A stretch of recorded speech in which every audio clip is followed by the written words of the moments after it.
My name is Joshua Gibson, and you are listening to the Philosophical Weightlifting Podcast, a show dedicated to promoting a message of critical thinking as it pertains to strength training, nutrition, and well-being. This is done through interviews with experts, high-level athletes, coaches, and people heavily involved in strength sports and athletic development. Pull up a chair, grab a coffee, and let's get on to today's podcast. Hello and welcome to this week's episode of the Philosophical Weightlifting Podcast. I'm your host, Joshua Gibson, and I'm joined today by two of the members of the Dream Team, Chris Tabor and Max Aita. How you doing, Chris? I'm doing well, thank you. Yeah, how you doing, Max? I'm doing awesome. Yeah, a little better than Chris, I think. Max, not everything is a competition. Yeah, well, that's what you say. So I think a cool thing to do initially, and Max, you're pretty much always on the podcast. So we can kind of ignore you for now. But Chris, maybe you can kind of give us an update where you're at, what you're doing. You and your wife, you guys are due very soon. I don't know if you want to talk about that, but what's going on in your world? Yeah, my wife is pregnant. She's due in September, so we're about to have our first kid, and we're having a boy, so that's exciting. And in the short term, I'm closing up projects before that and doing coaching in the summer. And yeah, jumping on this podcast with you guys. Awesome. It's a great place to be. Well, congrats to you and Mrs. Tabor. And yeah, wishing you guys the best. Max, how's everything on your end? It's good. I'm on the other side of that spectrum. Got a 17-year-old who is, partaking in all kinds of nefarious activities that we're constantly having to monitor. He came home last night, not of sound mind, and probably a bit high or drunk or a combination of both. So, but he paid the price. He was praying to the porcelain god. So yeah, you have that to look forward to, Chris, in the next 17, 18 years. Very excited.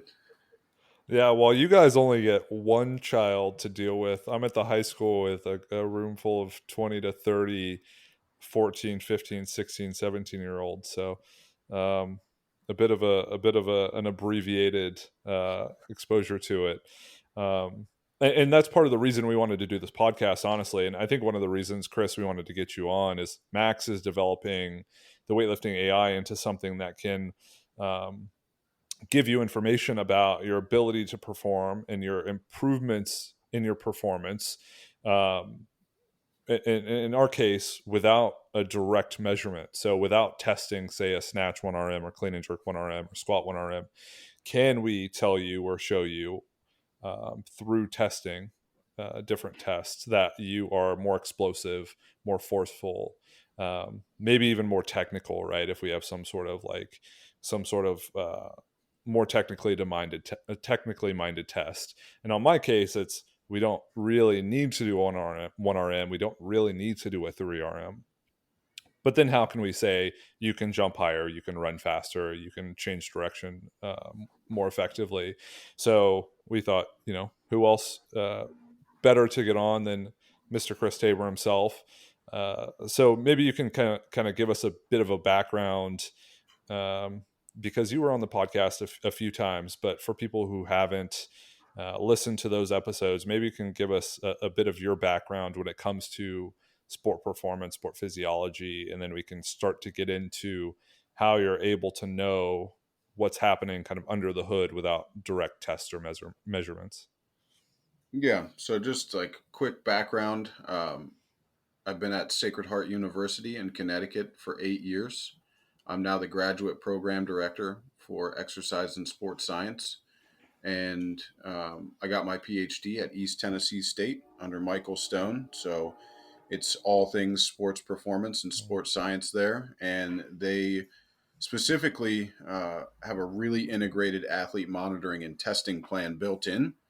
And we use a wide variety of tests to infer performance in the athletes that we're working with in the laboratory and on the field. And so I think you have to strike a balance between the two of those because they're telling you two different things. Yeah, that was great. That was great. And you're developing something and creating a really cushy position for me when I graduate and I move up there and start working with you. Yeah, So that's right. I really appreciate that. And then Max, maybe you can kind of touch on uh, why this is relevant to you Yeah. and why this is relevant to the weightlifting AI. Yeah, basically, I'm in this boat. We're in this boat of saying we need to find a way to do some kind of analytical evaluation of, what is the training doing? Is the training effective? Is the training getting us the desired outcome? And for an AI system to work, we basically need to have inputs and outputs Mm, and a way to grade those outputs, right? Um, so we're looking for, and this is also just a personal thing from a coaching perspective. We're looking for ways to integrate the idea of testing or evaluation with as little of an invasive mm, methodology as possible, right? If we don't have to stop the training process to do a 1 rep max, how can we better assess someone's readiness, someone's preparedness, their fitness level? Yeah, and it kind of comes down to like, what level can we get this down to where it's just an analysis of the program itself, or what's been done in a training log?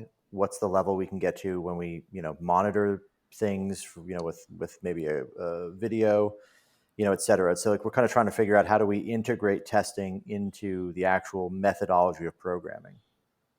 So, and I think that brings up a really interesting question, and um, I'll kind of circle back to what are the things that we're trying to measure or measure change in, and then we'll get into tests and we'll get into why those tests are more or less reliable. But what is the deal with 1RM testing? Why isn't that something that can be uh, most called upon to say, like, hey, if we want to know if we're a better weightlifter, if we want to know if we're a better power lifter, if we want to know if we're a better if we're stronger or more explosive, and you use, say, certain barbell lifts, why are 1RM tests kind of not the ideal way to go? And you could say, like, well, at certain time points they are, and they're most relevant or most helpful, but why aren't they frequently used in training? Maybe Chris, you can kind of tackle this one first. Express the passion that defines you. At Virus, we understand that when it comes to performance, the slightest edge can mean the difference between winning and losing. Each product is designed and tested with performance in mind. This principle inspired the technology that is infused into our apparel. Built with the intention to move with you and work for you, we create tools meant to help express the passion that defines you. The future of technology-driven apparel. Improve performance, prevent fatigue, recover faster, and go further. Virus is a proud sponsor of Josh Gibson and the Philosophical Weightlifting Podcast. Use code PHILWL for 10% off at checkout. That's PHILWL, PHILWL, for 10% off. Yeah, so when you consider that test for a weightlifter in particular, it's probably the most specific test that you can do because that's what you're going to do in competition. So if you're testing your 1RM, it's going to be at the same speeds with the same technical execution that you're going to have in a meet. But it also has some drawbacks that come with that. Mainly, there is a fatigue cost of doing 1RMs in the lifts. And there's also an increased risk of injury if you're doing them consistently and all the time. And so you have to weigh those two options. Is it necessary at this point in time to do a full 1RM under these conditions, knowing that there might be some residual fatigue from what you're doing, could be other stressors? And is it going to give you that much more valuable information than maybe doing a proxy test that Mm. looks similar to it? So you have to weigh those two items. Yeah, so there's kind of this idea of there may not be a test as perfect or as close to being able to give you the information you want, but the drawbacks aren't nearly as large. So it could be just as useful, and you could test more often and kind of keep your finger on the pulse. Whereas, 1RM tests, they would be done a little less frequently. They come with some sort of training cost. So you would have to build them into the program a little more strategically, rather than saying like, well, we can test on these days and we're going to get you in, get you out, and we're going to have some information, instead of, yeah, we'll run a training block. We'll kind of do a mini taper test, and then we'll kind of ramp back up or get back into full training and then do the same thing. Yeah, I would also add that it's not necessarily as granular, right? Like if we're only testing 1 rep max snatch across every single week of training, that's not always necessarily the quality, the motor qualities, or the technical qualities we're trying to develop, right? Right. And so that could potentially, like Chris was saying, could influence, like if you tested your 1 rep max snatch 9 weeks from the competition, and it's 10 kilos from your best, like what factors in training contribute to that? Are you remodeling your technique? Is there some kind of, residual fatigue like Chris talks about? Like how much of that influences it? And does it give you a granular view of like, well, I'm not trying to bring my 1 rep max up right now. So, it's almost like just this irrelevant noise.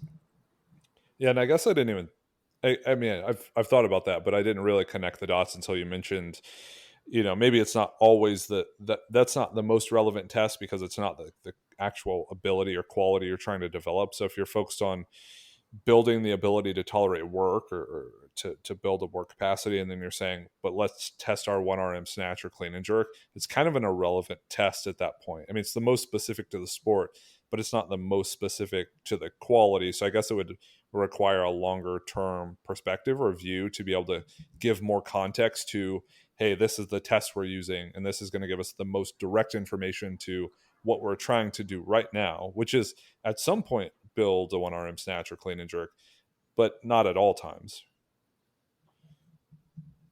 Yeah. Okay, cool. So let's get into the actual, I guess, like fitness qualities or biomotor abilities, whatever you want to call them, the adaptations that are generally trying to be developed. And in this case, we'll use weightlifting. So what are, and maybe Chris, maybe you can jump in on this one first. What are the main qualities or abilities that we're trying to develop uh, in a weightlifter over a weightlifter's career, if we can stay kind of that big picture?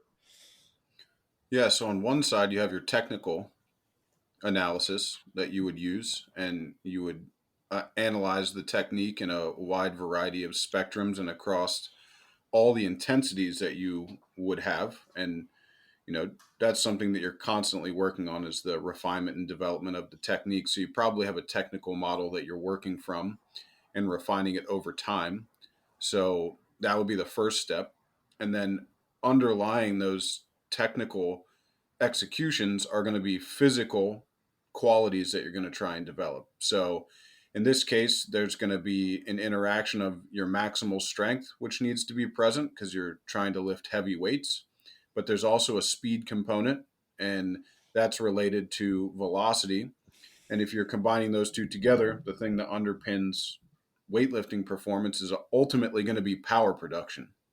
And so these are things that you can measure. There are many tests that you can do, but ultimately you want to have the strongest, fastest athletes that can produce the most amount of power in the correct technical model. And if you can do that to the best of their ability, you're going to lift the most weight. Yeah. And would the focus of development change, because you mentioned technique, and I think kind of everyone listening would understand technique to be this uh, ever present focus of the program. I mean, at some time points it might be more important, and at some time points it's less, where it's more focused on like seeing where you're at and actually testing, as we kind of mentioned. But that's kind of something that's ever present. How would the focus on other qualities change throughout, say, like a weightlifter's career? Is there a kind of a shift in emphasis along different time points? Yeah, early on in the plan, if you're building out your model, you're going to really focus on your ability to tolerate training. So you're going to build up your work capacity. You're going to build up tissue tolerance. and you're going to be able to learn how to train, like knowing what it feels like and being able to tolerate greater and greater workloads over time. And that preps you both physically, but mentally as well, to know what's coming next. The intermediate portion of training is going to be the development of strength and power, trying not to sacrifice one quality or the other. So you're kind of developing them simultaneously, but knowing there is a strength that you need to obtain, and then you layer power on top of it. And then later on, when you're in your, let's say top shape, you're approaching your genetic ceiling, that's the expression of power. So you're tapering, you're peaking, you're trying to refine technical and tactical aspects in a competition, and really trying to eke out those last few percentage points that you can get near the top of your performance level. Yeah, and I think we'll kind of break all of these things down into more distinct parts. That way, we can kind of know kind of exactly what we're building, and then how to test for it. Max, from your perspective, thinking about those kind of higher level aspects of what an athlete needs to develop in order to reach what we'd call peak performance. How have you seen that play out in the gym? So, how do you know if how from your perspective, saying sans or without measurement, do you know if someone's work capacity is developing? If you're looking at like strength, power, different aspects of like someone coming into peak shape, what does that look like in training, so that for the coaches listening, they have an idea of, oh, this person, expresses this or looks like this, therefore we're probably on track. Yeah, I mean, so the way I would look at it is basically you have, I mean, the way Chris outlined the life cycle there is you basically have this with no experience as a coach. You have a scenario where you're walking in the dark and you're feeling around a room trying to get an idea as to like, well, okay, what is the edge case? What is the limit of what we can do with any one of these, types of training we're doing, right? So if you were to say you build a training cycle, you build a block of training out, and you start to add training volume to the lifter's routine, and you keep adding this volume until you basically run into a wall, and they start to either maybe get really fatigued and performance declines exceptionally well or tremendously, then you're like, okay, well, that's the limit. And so you have this kind of almost like ping pong ball hitting these walls sort of effect where you're very much trying to just figure each person out in the dark. That's sort of how it looks for most coaches. There's potentially better information. If you've coached a lot of athletes, you've kept good records, you could potentially draw on that information to get a more informed position to say, hey, I don't think that my 109 kilo, 32-year-old male lifter who snatches 100 should be doing 490 reps a week of, Right. Snatch, clean, jerk, and squat.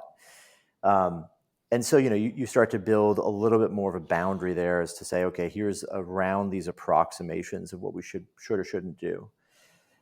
I think ultimately, as a coach, what you're looking for is, in a lot of cases, basically like, what are the telltale markers that we're seeing, from a performance decline position or from a technical errors, either, becoming eliminated or technique becoming more solidified or modifying itself or changing. So you're looking for basically what you have in your head, which is a basically just like a map in your mind of like a technical model, a relationship to the way they move and the fatigue that you see accumulate. Right. And you're trying to map the training to match that. The problem with that approach is that, our brains and our minds are, with lots of experience, they become very good at this. With very little experience, it's really hard to get to that point, right? To say, oh yeah, for sure, I've seen this many times before. You also end up in a position where for sure some athletes, get ground up or you quote unquote ruin someone's career because you just don't know where the boundaries of training are. There's also a lot of like in that stage, a lot of kind of like what I call wishful thinking, which is to take an assumption like, oh, if we do sets of 10 in the squat, and their 10 rep max goes up by 25 kilos, they're going to be able to clean and jerk more. And you just connect 2 points in your mind that maybe are not actually correlated very strongly. And then you use that as a hypothesis. You do your training, you receive that 25 kilo increase, but then their clean and jerk doesn't go up. And so you either double down on that and think that, well, we just need to do even more of that. So you have this kind of wishful thinking that's built off of an incorrect hypothesis in the beginning, and try to keep chasing your tail with it. Versus, what we're looking for, we're trying to talk about here is like, what is an actual assessment that we know we can use to correlate these things. Well, that's so the kind of the starting point was like, what's the best approximation or way to know that you're improving in the sport? It's like doing the sport itself. Why isn't that the best option? Is because of the fatigue incurred, the disruption to training. You're not always actually trying to develop that. You're trying to develop other things. So you're kind of starting from, as you mentioned, like this faulty position of, if we improve the 10 RM back squat, we improve the snatch or the clean and jerk. And it's like, you improve something, but it's Right. it's so far removed from, as Chris mentioned, like speed of movement, the actual movement itself, like the actual mechanics, a lot of the components of specificity that you have to really explain it away to try to draw a connection. And you could say, like, if we do a 10 RM back squat and it improves 25 kilos, we've built more muscle. That muscle has the potential to build more or produce more force. And if we specialize that force into the snatch and the clean and jerk, and add in the increases in velocity, maybe we can improve our performance. But it's like, there's a lot of steps between 10 RM back squat to improvements in a snatch and clean and jerk. So, Chris, I've never really thought of this. I don't know how you would test it, but if we are focused, because I think hypertrophy is much more simple. If you want to focus on building muscle, skeletal muscle, contractile tissue in the muscles that are involved in the snatch and clean and jerk, you could say proxies include higher rep sets or some sort of like circumference measurement. But with work capacity, besides just like not getting an actual like overuse issue or getting some nagging thing or some acute issue from doing training, are there ways to test for an improved work capacity that wouldn't involve just saying like, oh, you're doing more work, therefore? Yeah. And Max actually asked me this question, and I think what we need to consider is, what do we mean by work capacity, so we can actually put a like end goal on it, so it's an Sure. output. And work capacity is your ability to tolerate a load, or to get an amount of work done that's agreeable without it being a negative adaptation. And so there are a few ways you could tackle it. One would be from an internal load, like what's happening with an athlete's physiology on the inside. And then we have external loading, like what could we quantify in the weights that they're lifting. So the first two ways you really could look at this, one would be with questionnaires and asking the athlete how they feel they're tolerating training. Like, this week was hard, and we're rating these sessions, and they're coming in and we use a standardized questionnaire, and we're watching for their response. When is it becoming too much? Are they becoming more agitated? Are they becoming really tired and moody? Are they not adapting well? All right, maybe we've pushed the envelope on volume too much. The second internal metric we could use would be heart rate. And with weightlifting, we don't see large changes in heart rate. It usually remains flat. You may get a little bit of decrease in heart rate as you're becoming more well trained, but typically it's pretty consistent. And if we're starting to push the envelope on volume, we could examine when heart rate actually increases, because that could be an indication that the athlete's not tolerating it well. And we wouldn't want to use either one in isolation. So we would use the questionnaires plus heart rate, and then we might be able to infer that they're maybe at the upper limit of what they can handle for that phase. Maybe the next volume phase, they handle it better, but for now, maybe it's time to provide some rest or move on to a different quality, because we've pushed volume as far as we could push it. Mm-hmm. So those would be internal measurements. And then we could also try and do things to quantify their actual ability to do more work. And so, in a weightlifting specific way, we're not going to ask these athletes to go out and run. Be like, cool, like your VO2 max went up because you can cover more distance. We need to do it in a lifting specific way. So, one way would be doing an absolute or relative amount of sets and seeing how well they can do it if they can do more sets without fatiguing. So, let's say you did 6 triples at a given weight, and then later on in the month, you did those same 6 triples, but you did them faster, or they reported that they were easier, we could infer that your work capacity went up. Or maybe instead of doing 6 triples, now you can do 8 or 9 triples with the same weight. That would be showing that you can tolerate and handle more work.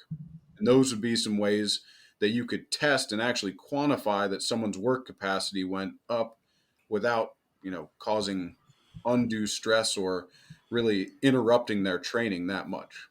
Yeah, and I remember Mike Tashir talking about RPE stops with assigning a certain weight and saying it's an RPE 8, go until you hit an RPE 9.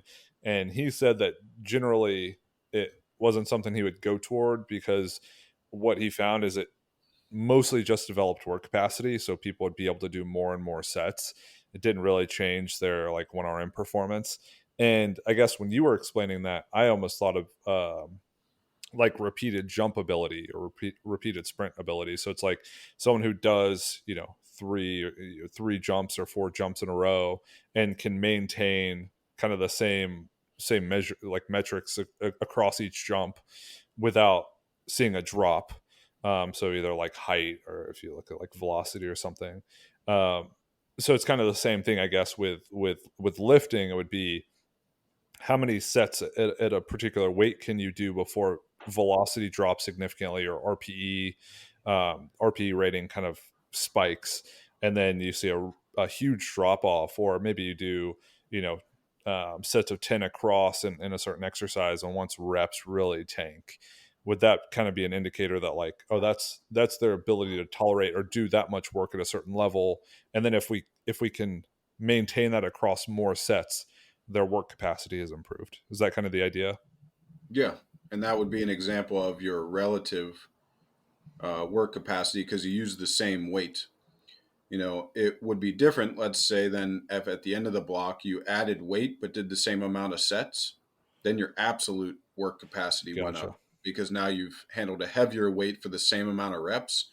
And though it might be just as stressful, you've now handled a heavier weight going into your next block of training. So you could Right. infer that your ability to tolerate that stress is increased.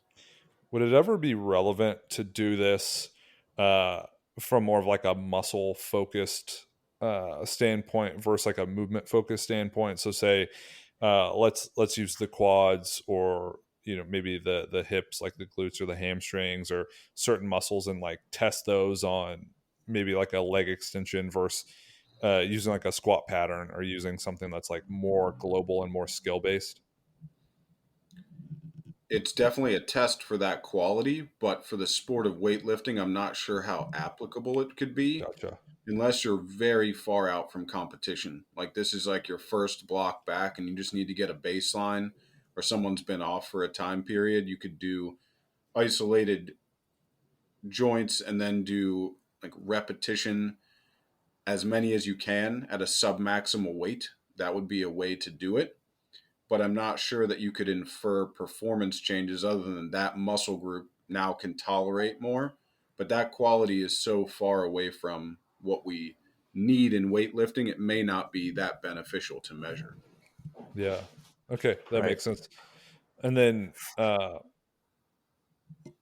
kind of moving from work capacity to the next quality that would be focused on in kind of like a macro cycle or like a bigger picture plan. Um, what would that look like in terms of development and then testing?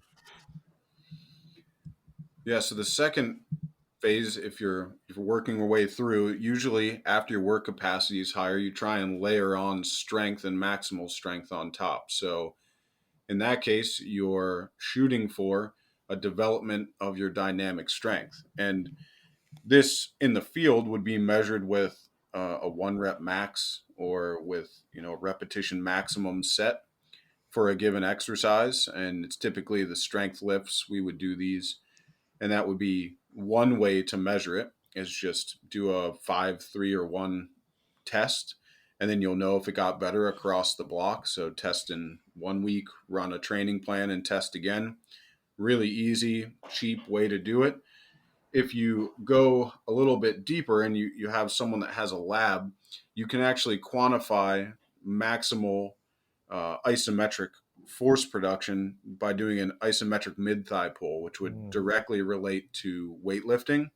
And there are some pretty good studies showing that the greater the force production in the isometric mid-thigh pull, the greater the weightlifting performance, especially when athletes are well trained. And the other unique aspect is you can also look at rate of force development, how quickly you can develop the force in that position. And because you're at the second pull position, which is the most powerful position in the lift, it's a good proxy for performance without having to do, let's say, a 1RM dynamic squat per se. And then, Max, I'd love to hear you kind of talk about one, kind of your movement from a lot of one arm squatting to, more kind of like RM testing, to even just like, hey, just squatting to improve the lifts, and how in absence of RMs or 1RMs you would know that's happening. But before we kind of get into that, Chris, could you discuss the types of strength? Because I think, like, when you say that, I'm thinking about all these terms I've heard thrown around, like basic strength and maximal strength, and it seems to be an overwhelming number of types of strength. So maybe you can list out what at least has some support or a definition behind it, and uh, words we can use kind of on the podcast, and then have other people use after they listen to it, so we're all on the same page. For someone saying like, well, I was improving, basic strength, and I was improving this type of strength or speed strength, or all the other types of strength that seem to exist. Yeah, so first, if we start on the dynamic end of the spectrum, that's what most people are going to be familiar with in the field. And most people are going to be familiar with maximal strength. So this is basically your ceiling. This is like what a 1RM is. And this is the most amount of weight you can lift in a given lift. And so it's typically slower speed, but high force. And it would be characteristic of a repetition maximum type lift, whether it's a 1, 3, or 5. If we're sticking with dynamic movements and we slightly work backwards from there, there's the next category that we would call a strength speed exercise. And this is an exercise that focuses on strength, but it has a speed component. Best characterized most likely for weightlifting in the form of pulls, because it's a heavy weight, but it's a little bit slower than the classical lifts. Then we could get into power, which would be the expression of the lifts. This would be the full Olympic lifts and their derivatives, like the snatch, clean, and jerk, and then the power variations. If you work backwards from there, you have speed strength. So then you have the faster component, trying to lift a lighter weight as fast as you can. These are things like plyometrics. They would also be things like the muscle snatch exercise would fall down there. And then you would have pure velocity, which would be like sprinting and tasks as fast as possible. So that's kind of the dynamic spectrum that we can measure. And then on the other end, you have your isometric strength, which, if you think about it, isometrics, the muscles aren't moving. And so this is slightly more force than you can produce dynamically. And it's a true measure of your maximum ceiling in capacity. And the main difference between these, there's no movement. And so it's fixed into a rack and you're not moving. And it's allowing you to really give a true maximal effort. And ideally, you put the muscles in their optimum position to produce that amount of force. So just to kind of clear up, some confusion on my end. If you say like strength speed and speed strength, would that be synonymous to strength power and like power strength? Hey, what's up, weightlifters? Danny here, founder of Onyx Weightlifting Co., a leather accessories company specializing in weightlifting gear.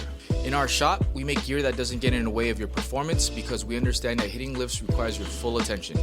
Our straps, wrist wraps, and belts are designed to be comfortable and reliable, so all you need to do is make lifts. Thanks for listening to our friend Josh's podcast. You can continue to support him by visiting our online shop at onyxstraps.com and using his code PHILWL. That's PHILWL at checkout. See you on the platform. They wouldn't be synonymous, but it has the right idea behind it. Because if you think of just flipping the words and the terms, one has more of a force component and the other has more of a velocity component. It just depends which one you're attempting to emphasize at that given time.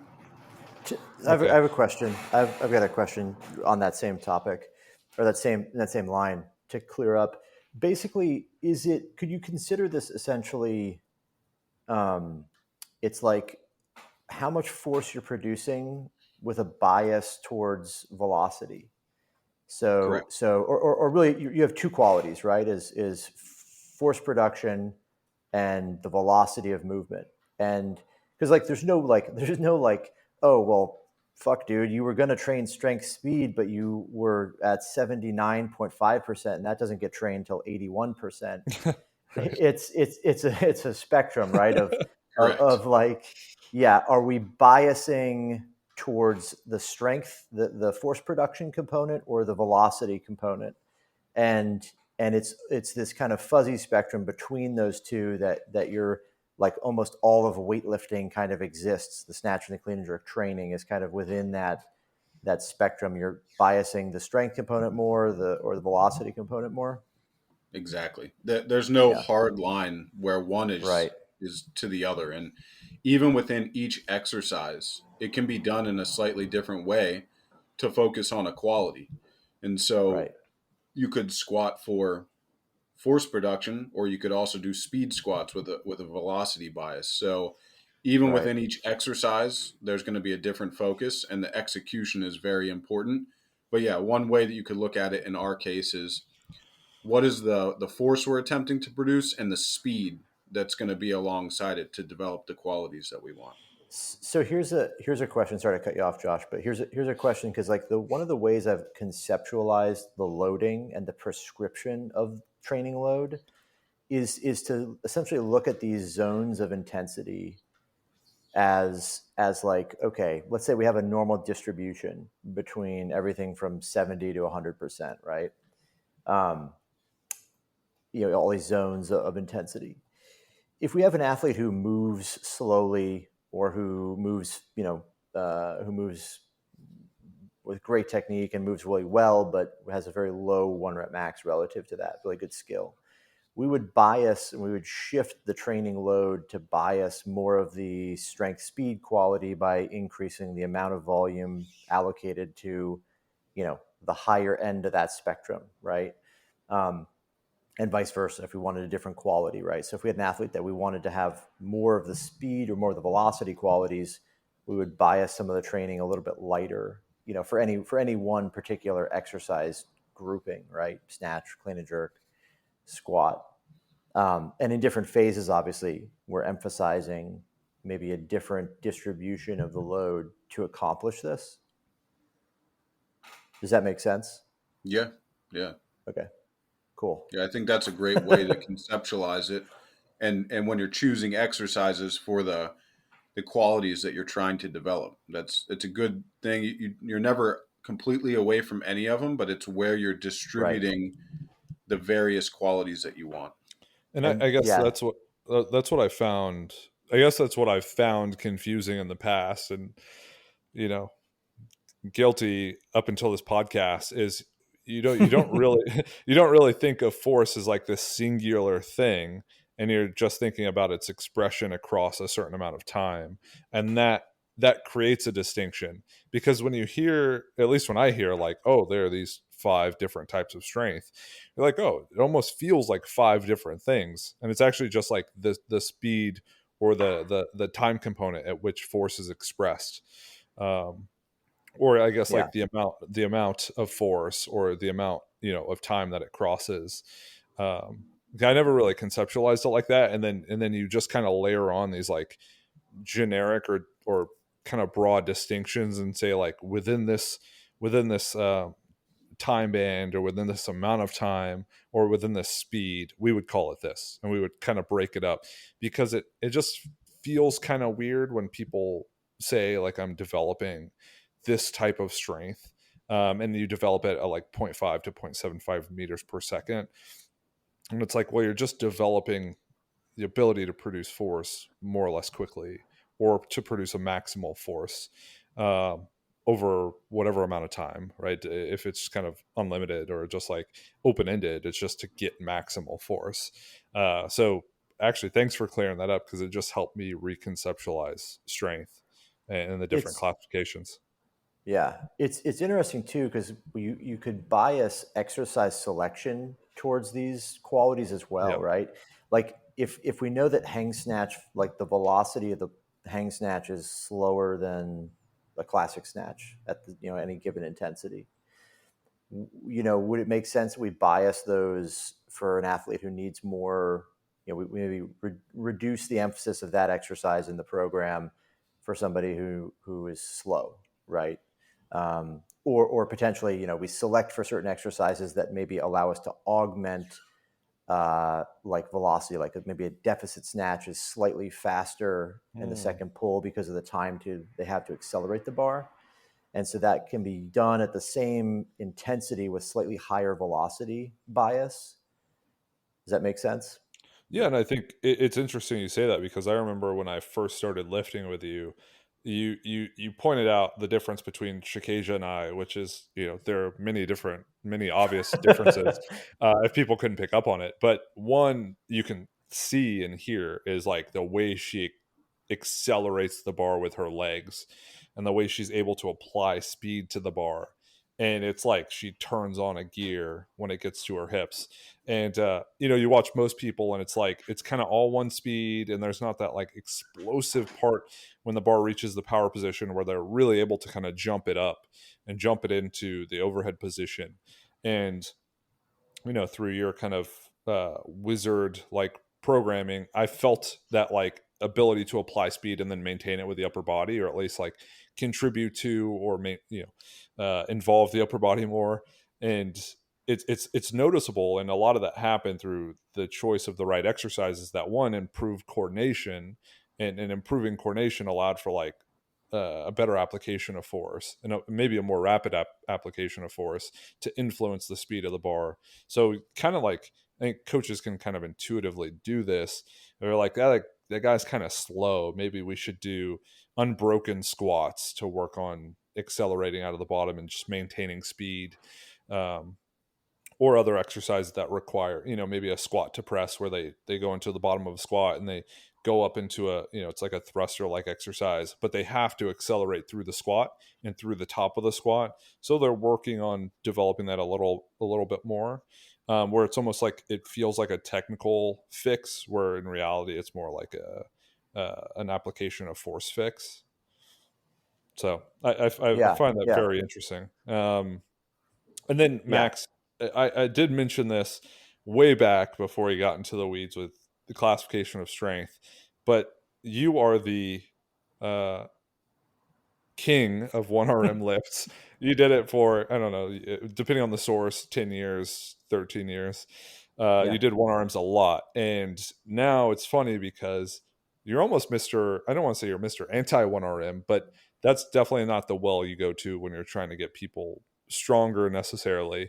So, what kind of tests, or like field tests, or ways are you looking at developing and knowing if you've developed the ability to apply force, or to exert maximal force in one of the strength lifts, or to see if it has transferred to the classic lifts? It's kind of funny you say that, because um, Chris said something earlier that that really resonated with me, and he was talking about work capacity. That, and I'll try to paraphrase it, maybe he can correct it, but it was basically the quantifying the amount of training you can do before there's no longer a beneficial adaptation. And in all of my time training, I felt like that's where I was, not getting a beneficial adaptation. So like I do 1 rep max squats all the time, and it wasn't necessarily hard to do. Like it's a hard work, but like you could just keep doing that. But there was no beneficial adaptation. It just never, it never produced more results because there just was, this accommodation to it. And so, yeah, so as far as like how I would apply the testing, like the unfortunate answer to that is it's mostly through my, years of coaching to see that experience, which is kind of the whole crux of why I'm so interested in doing what we're doing now, is to say like, you need to spend 10 years coaching to get a grasp on identifying what is the scenario we're trying to find here in this person. What I would say a lot of the heuristics would be one, efficiency of lifting, like is the technique changing and moving towards what we want? So, it gives us a better handle on, the training is technically driving someone the right direction. The second would be kind of an odd scenario, but a lifter's interest in taking heavier lifts outside of the program. So when you text me and you're like, "Hey, I want to max out my clean," there's evidence for me, like that's not a scenario I find is occurring when people don't feel strong, right? Or feel like those are convergence of two factors, which is technical mastery, like technical improvement, and the ability to express power. Like if those two things converge, people are generally going to ask like, "Hey, I feel great. I want to take a heavy lift." But also it's just like the heuristics of looking at, how are they performing with 80%, 90% lifts? What kind of technique breakdowns occur with these lifts? Do they resort back to older movement patterns we tried to get rid of? What is the progression of multiple factors altogether? But a lot of it is, unfortunately, like I said, like it's mostly observational things that are not as grounded in really definitive data as I wish they could be, right? I think to some degree there's the belief that they are, but it's hard to corroborate that without like extensive evidence, right? Well, and I don't want to oversell. Sorry, I don't want to. And you made a good point, and I think it sometimes is lost on people where you're like, well, if you have 10 years of coaching experience, you can pick up on these things, and I think that's true. I think it's like 10 years of quality coaching experience in the sense of like you're actually paying attention and you're doing a good job and you're working on refining your craft and being like a competent coach, because you can have a lot of experience and like not really know shit. And then you can have like a lot of kind of like more accentuated experience, like faster kind of like developed experience because you're just thrown into the fire and be, well ahead of the curve. But I'll say, yeah, that's something I notice is like the program. It's really interesting because the program you've been writing for me, one, I feel like my work capacity has never been this good in the sense of like you give me a week of training, I do the week of training, and like yeah, I kind of feel banged up, like my knees are sore and my lower back sore, and it's like, but that stuff kind of comes and goes. But I can always do the percentages, I can always do the volumes, and it actually feels like it's been building to a good amount of training where it's like 4 triples, 5 triples, 4 doubles, 5 doubles, like every day in multiple exercises with accessory work and squats. And I don't think I've ever done this much training consistently and felt, better every session or better most sessions, and have seen that like really consistent improvement. So props on that. And then also with, the ability to maintain a quality under fatigue or after doing things that are fatiguing. So you gave me a workout, it was max snatch, and then it was 4 triples in the clean, and then it was a max front squat, and it was like snatched up to a max, did cleans up to a PR triple, and then came in and front squatted the heaviest front squat I've done in like over a year. And, that's like a good session work capacity for that session, I feel, to be able to maintain performance that long, or for that many exercises or that many sets. And then, um, in terms of just thinking, kind of reverting back to this idea of what we're talking about, developing a quality like strength, and then kind of having measurements for it to know if you're improving it or not.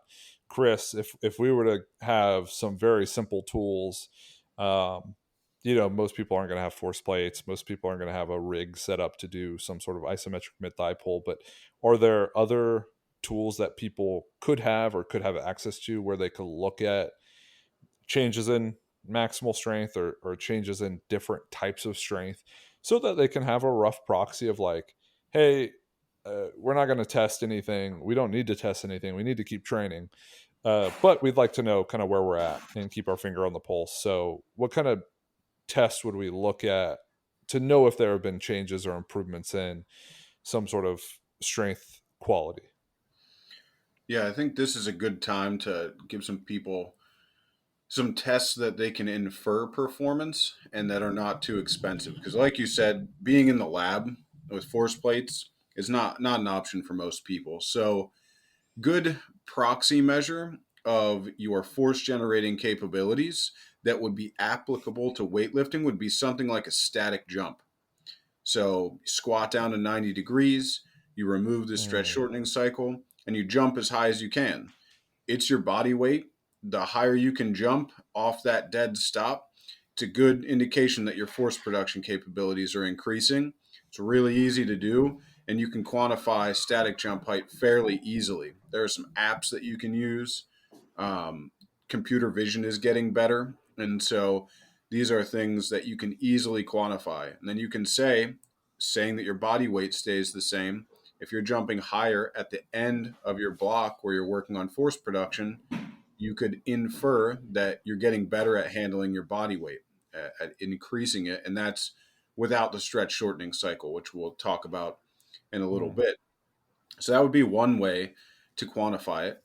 The other way you could do this is by getting some velocity measurements and looking at the weights that you're lifting across the block and quantifying velocity. And so there is some money involved here. There's an app that's pretty good called the Metric VBT app. I believe it's only like $10 a month right now or something like that. And you can get all of your slow lifts built out, and they have some of the Olympic lifts built in there. And then you could get something like the Rep 1 sensor, which is not too expensive.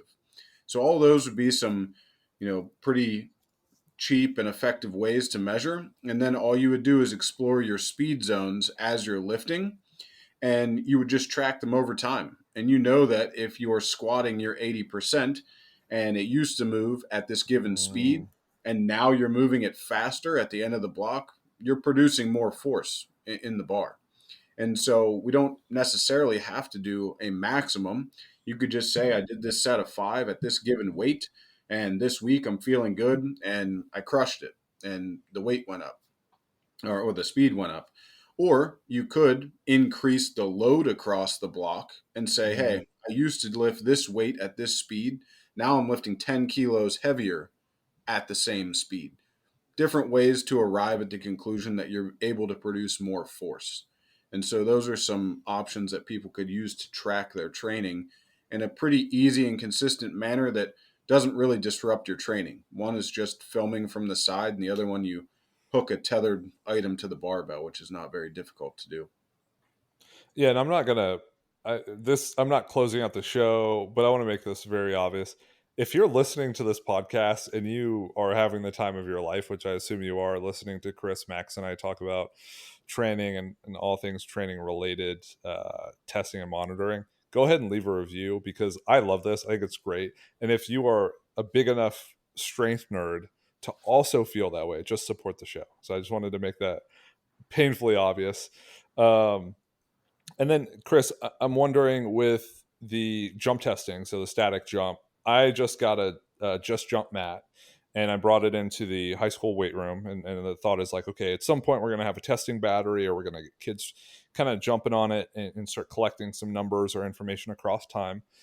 Say tomorrow I come in, it's Thursday, so there's going to be football in the morning.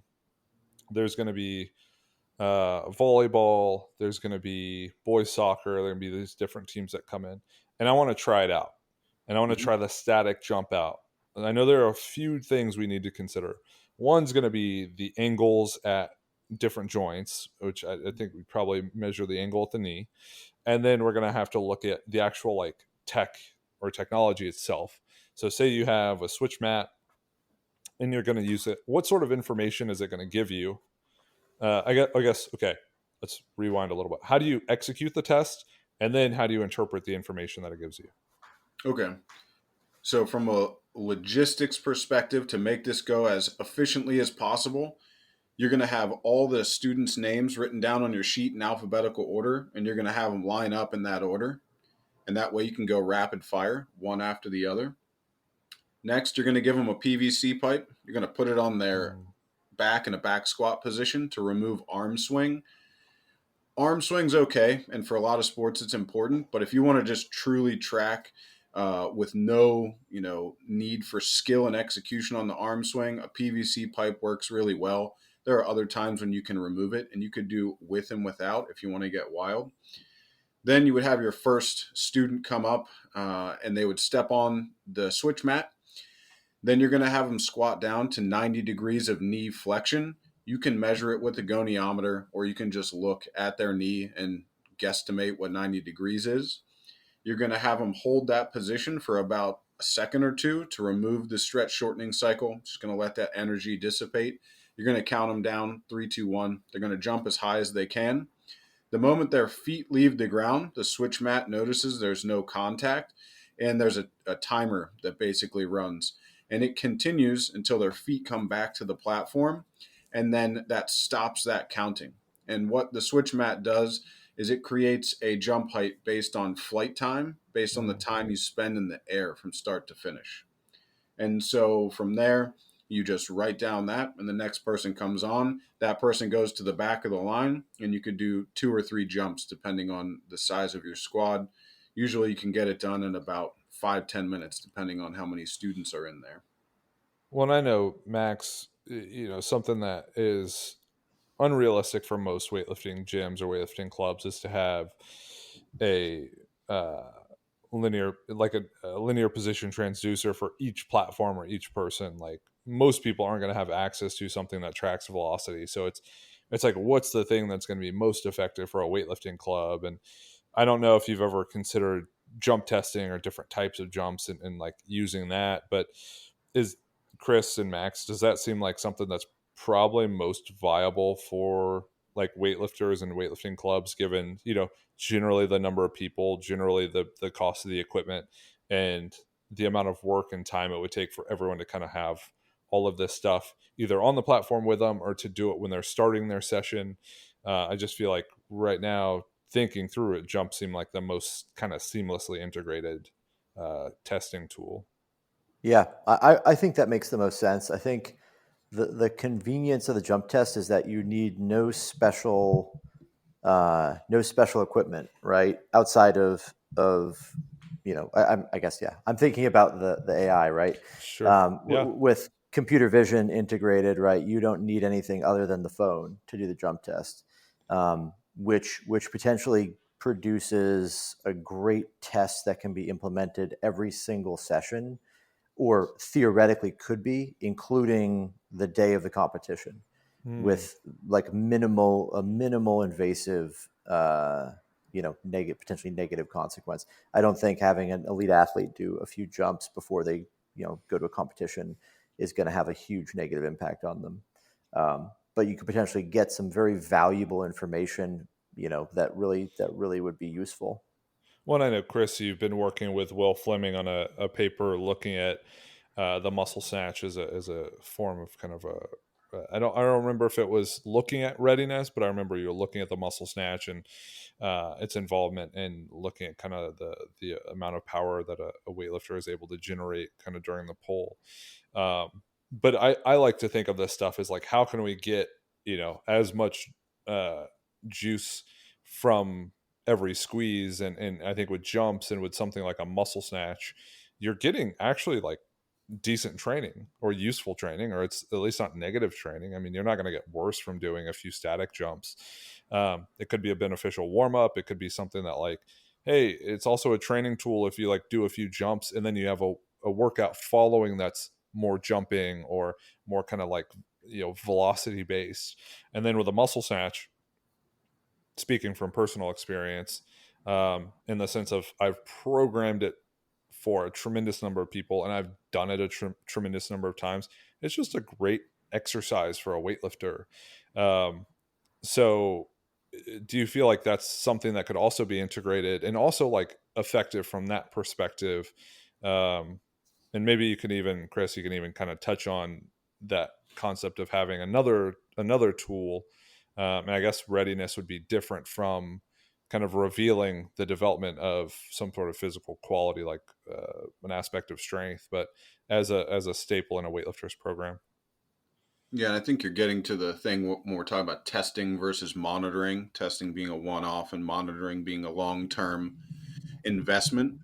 And yeah, technically any exercise could serve as a proxy for readiness. In our case, we chose the muscle snatch to explore because that's a lift that weightlifters do, and it has a velocity component to it. So velocity is probably going to be affected by fatigue more than something like force production. And so, what we were attempting to do is associate vertical jumping with the speed in the muscle snatch and the power production in the muscle snatch. And the idea was if you're jumping higher on a given day and your bar speed is moving faster in the muscle snatch, can we infer that you're more ready to train on that given day? And so it's not through the peer review process, but it does appear that some of the metrics coming out of the muscle snatch are correlated with the vertical jump. And so that might be a valid test for a weightlifter to do. And from a very practical perspective, doing the muscle snatch test only takes about 5 to 10 minutes as you're warming up between the jumping and the muscle snatch. And so it's not really going to disrupt an athlete's training for you to do one set of a few muscle snatches and then roll into your training session and just write the numbers down. It's a very time efficient and practical way to monitor weightlifters in training. So I'm going to cheat here because I actually spoke to Chris a couple of days ago. And when he said you could potentially use any exercise, it made me realize that you could integrate the concept of monitoring with the concept of like a primer movement. And so my question would be like, if that's the case, could we not integrate our testing and our primer movement? So we could use like when the day is, let's say no hook, no feet snatch, you might have a muscle snatch as a primer. When you're normal, it's a classic snatch day, you might have a power snatch as a primer. And each one of those could essentially be used as readiness as long as you have historical records to draw from. Yeah, that's right. And I think the other consideration would be that you need to use the same weight across the block. So pick a fixed weight and then get the speed and the power output from that weight and use it across the block and track it. And so we used 50% of the snatch max in the muscle snatch. And so like if you muscle snatched 120, you would use 60 kilos for 3 reps. And we took the best speed of those 3. And then across that month, you want to keep that the same. And then you can update it as you go. As you snatch more, you would update it. But whatever exercise you choose, whether it be power snatch or muscle snatch, you want to make sure that there's an anchor point, and that would be the weight or percent of your max. I like how Chris just dropped a 120 muscle snatch so casually. Like if you're just muscle snatching 120, like just use that as a metric. Well, we didn't muscle snatch that, but you took your snatch max and we did 50%, and we muscle snatched 50% of your snatch max. Well, my snatch max is 240, so I would use 120. Perfect. Yeah.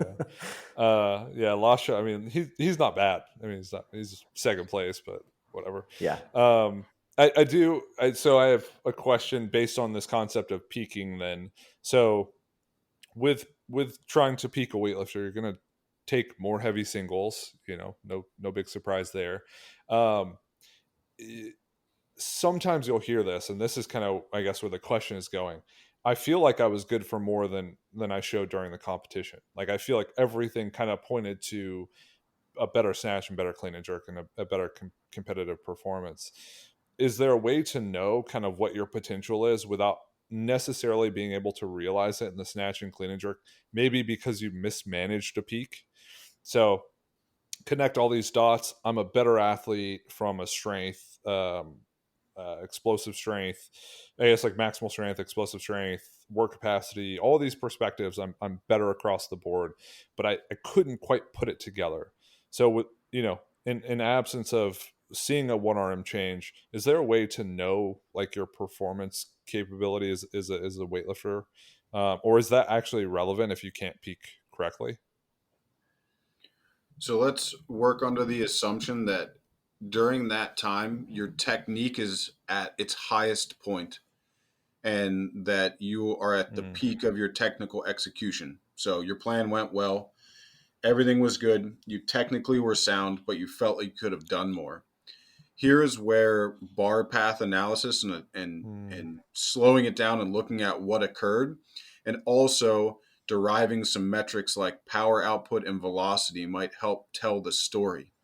And so if you know what your previous lifts were, you will know your typical bar height you would need to achieve in your given lift, and you would need to know the speed that you would typically hit. And from there, you could then infer, if you hit this lift, this is how much more you may have had in the tank. And so, assuming that we normally pull the bar to this given height and we do it with this given speed and we have this power output, you theoretically could have done more by analyzing your top lifts and looking at how they are against your historical record that you had in training. Mm-hmm. Yeah, and I guess that could even kind of bring up this conversation of preparedness and readiness, where, maybe on the day you weren't in shape to take maximal weights or PR weights, but across a certain amount of training, it's like that's where all the signs pointed, and some things happen to kind of compromise that. Max, and you talked a bit about it with strength, and I think you kind of mentioned it even unintentionally with snatches and clean and jerks, but what are some indicators or good indicators that people are kind of peaking or have peaked? And if you're seeing that, or if you're knowing that from a coach's perspective, is there a way to uh, maintain it, or to keep it so you don't kind of lose it? Because you hear people talk about, I peaked too early, or I peak too late. But if you kind of come into peak shape, is there a way to make sure you don't compromise that if that happens before the competition? I mean, yeah, the way I would look at it is like during peaking, our primary objective is decaying fatigue, right? So that we can realize our our preparedness to the highest degree, and essentially time that decay of fatigue with the moment of competition, right, or whatever time frame there is. Like I don't know what the time span is as far as like when does the peak expire, Right. because in general you might see a scenario where in like two scenarios I can describe that are really interesting. You could have an athlete take multiple days or a week or 2 weeks off and come in and make a PR, right? In which case it clearly decayed every bit of fatigue they had, and they were able to realize a new personal record in the squat or something. Their work capacity or their ability to display any amount of training, do any kind of training, is really low. So they would come in after a few weeks, hit one big lift, and then they're exhausted. There's really no ability to actually do normal training. The other scenario would be you see an athlete come in and they might hit a personal record or hit really good lifts right before or right around the competition, and then maybe even at the competition, but then after the competition they might even be in better shape. right? In which case you didn't necessarily decay enough fatigue. That would be the assumption, right? To some degree. There's obviously a lot of factors that come into play. But I would look at it as we reduce training load, as we reduce the amount of stress on the athlete and we decay fatigue, we're looking for those markers that indicate that they're improving in those motor qualities we want, right? So the speed is improving, technical, skill is staying stable or improving, and the force production they have is obviously getting better. As they get closer to competition, if we see all those indicators pointing towards, they're trending upward as we reduce training volume, then, that's the best indicator that they're going to have success at the competition, barring, being a head case or something. I think it's kind of a challenge to find exactly the balance for a person you haven't worked with, because you don't know exactly how quickly everybody responds to a reduction in training volume. Obviously, a total beginner who's doing whatever, any number of reps in a week, if you remove half of that volume in a week, they might actually lose performance, right? They might actually get worse. Or it's irrelevant. Like there's really no need to decay something because there's no fatigue being accumulated, or they're so insignificant, right? At the other end of the spectrum, if you've got a super heavyweight male, right, that process might need to happen at a faster rate, right, or for a longer time. So you start reducing training volume. If you start reducing training volume but don't see the indicators you're looking for, speed, technical quality, consistency, and force production change, then either you weren't training hard enough, right? You didn't do enough training, or you're not necessarily, they're not recovering, they're not decaying fatigue at a fast enough rate, and so you might have to reduce the volume further. That would be my sort of proxy or heuristic as a coach that I would look for as far as how am I gonna taper this person into a competition properly. It also depends too on the training. If someone has been training twice a week for 3 weeks going to a competition, you have to adjust the taper for that, and really they might have one workout before the competition that's just somewhat lighter, and that's it.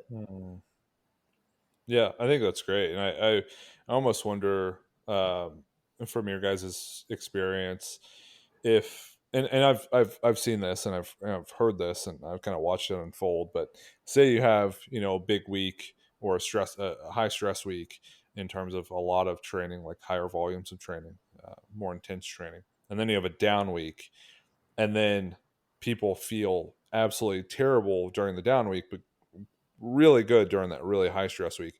Is that kind of like this delayed fatiguing effect where during the high stress week they're able to perform kind of like firing on all cylinders, the next week everything's chopped down a lot, and it's not that deload weeks or like down weeks in terms of lower stress are unhelpful or kind of like unnecessary. It's just that fatigue takes so long to decay that you have to give it that week and then maybe the next to realize your performance potential, because it's just you're kind of living in it during that quote unquote down week, and you haven't given yourself the time to let it off.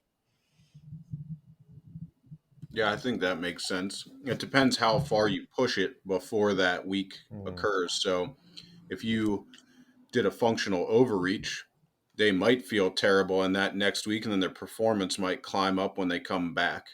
So I think it depends on historically what you've done leading up to that.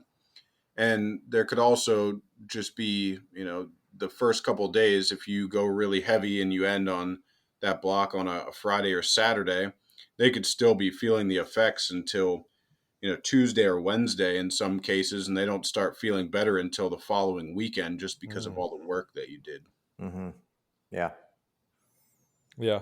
Okay. Well, I thought this was a fantastic chat. I had one recently. It was episode 202, I think, with Todd Cashin, and it was phenomenal. And during the podcast, I was like, man, this is exactly what I love to nerd out on. And I'll say it with this podcast as well. It was a lot of fun, and it was great, kind of hashing out a lot of this stuff that the three of us kind of think about and talk about all the time. And Chris, you even sent over a paper that looks at kind of classifying and discussing different, quote unquote types of strength. So maybe I'll link that down below for people who are interested. Is there anything I missed kind of before we wrap up? Anything that I forgot to cover? The list is too long, so you should probably just end it. Yeah, yeah, there are probably 1,000 things that you could comment on or bring up, because it's all due to my ignorance and ineptitude. So thanks for pointing that out, Max. I constantly remind myself of it anyways, so appreciate I'm getting it here from for you as you. well. And then, yeah, I'm sure people listen to this and they're like, holy cow, Chris Tabor, mind blown. Max Aita, it's kind of a dud. If they want to find you guys, Chris, where can they go to keep up with your work, to maybe follow anything you're putting out on social media, any journal papers you're or articles you're releasing and all that stuff? Yeah, on Instagram, I'm just Dr. Chris Tabor. You can find me on ResearchGate. All my papers are on there that I've done, and if I have the ability, I can share them with everyone on that platform. So just look for me there. And then Max, for all of the new developments to the weightlifting.ai, as well as remote coaching, all the stuff you're continually involved with, where can people go to keep up with that and become involved if they're interested in being a part of the sample that's experiencing all this stuff too? Yeah, you can check it out, weightlifting.ai. If you're interested in coaching, teamaita.com. And then Instagram, obviously, Max_Aita. And shoot me a message, or if you have ideas or suggestions or thoughts or criticisms, then direct them to Josh_PhilWL at Instagram. Yeah, I'll promptly put them in the trash where they belong. But no, seriously, guys, thanks for listening. Thanks for keeping up with the podcast. Follow these two brilliant gents. Go follow Chris, go follow Max, buy whatever they're selling, get coaching, stay up to date with kind of all the latest science that's coming out from Chris and his colleagues. And if you want to follow me, you can go to Instagram and search Josh_PhilWL. That's PHILWL. You can click the link tree in my bio and kind of be pointed to all the correct places.